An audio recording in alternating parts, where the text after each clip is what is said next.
पाकिस्तान तहरीक इंसाफ कराची के सदर और रुकन सिंध असम्बली खुर्रम शेर जमान ने इंसाफ हाउस में प्रेस कॉन्फ्रेंस से खिताब करते हुए कहा है कि हम पीपल्स पार्टी के सिंध असम्बली से इस्तीफे देने के फैसले को खुश आइन समझते हैं। पूरी कौम को मुबारकबाद पेश करते हैं कि फाइनली पीपल्स पार्टी ने अब ये फैसला कर लिया है कि वो इस्तीफे देंगे।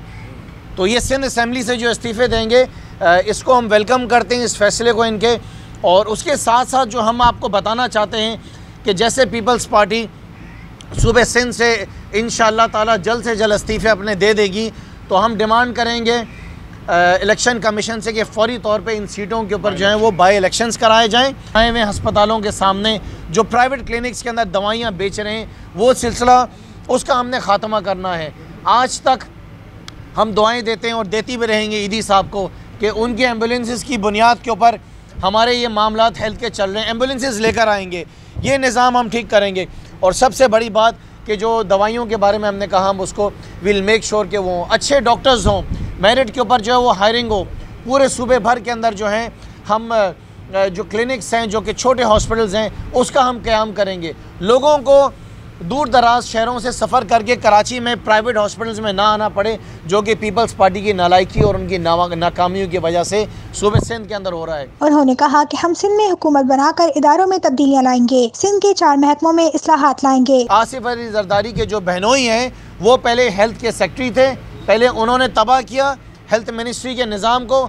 उसके बाद जब कुछ थोड़ा बहुत रह गया तो वो जरदारी साहब ने अपनी हमशीरा को दे दिया कि वो संभालें हेल्थ मिनिस्ट्री को। नालायक आला ने मिलकर इन तमाम नालायकों के टोलों के साथ तबाह किया है। वो आपका लोकल गवर्नमेंट मिनिस्ट्री है। किस तरीके से लोकल गवर्नमेंट मिनिस्ट्री के अंदर करप्शन है, एक तूफ़ान करप्शन है इस मिनिस्ट्री के अंदर, कोई हिसाब ही नहीं है। ज़रा मालूमात कर ली जाए कि इस मिनिस्ट्री के अंडर जो जो मिनिस्टर्स होते थे आज उनके पास डिफेंस में, दुबई में, क्लिफ्टन में और पाकिस्तान से बाहर कितनी प्रॉपर्टीज़ हैं, कितनी जायदादें उनके पास हैं, उनके बच्चे कौन कौन सी गाड़ियां चला रहे हैं, कौन कौन सी स्पोर्ट्स कार हैं, उनकी बेगमात के कितने अकाउंट्स हैं। इस मिनिस्ट्री के अंदर जितनी करप्शन है उसका कोई हिसाब ही नहीं है। पूरे सिंध में बदअमनी बढ़ चुकी है, वजीर आला को इस्तीफा देना चाहिए। तहरीक इंसाफ सूबा सिंध में इनकलाब लाकर दिखाएगी। लोगों के घरों में दिन दिहाड़े डकैतियाँ पड़ रही हैं, लोगों की मोटरसाइकिलें छीनी जा रही हैं, लोगों की गाड़ियाँ छीनी जा रही हैं, लोगों को गन पॉइंट के ऊपर औरतों से पर्सेस उनके छीने जा रहे हैं। रेप के केसेस जो हैं वो दिन ब दिन बढ़ते जा रहे हैं। तो मुराद अली शाह साहब आप कर क्या रहे हैं? आप रिज़ाइन क्यों नहीं करते हैं अपनी होम मिनिस्ट्री से?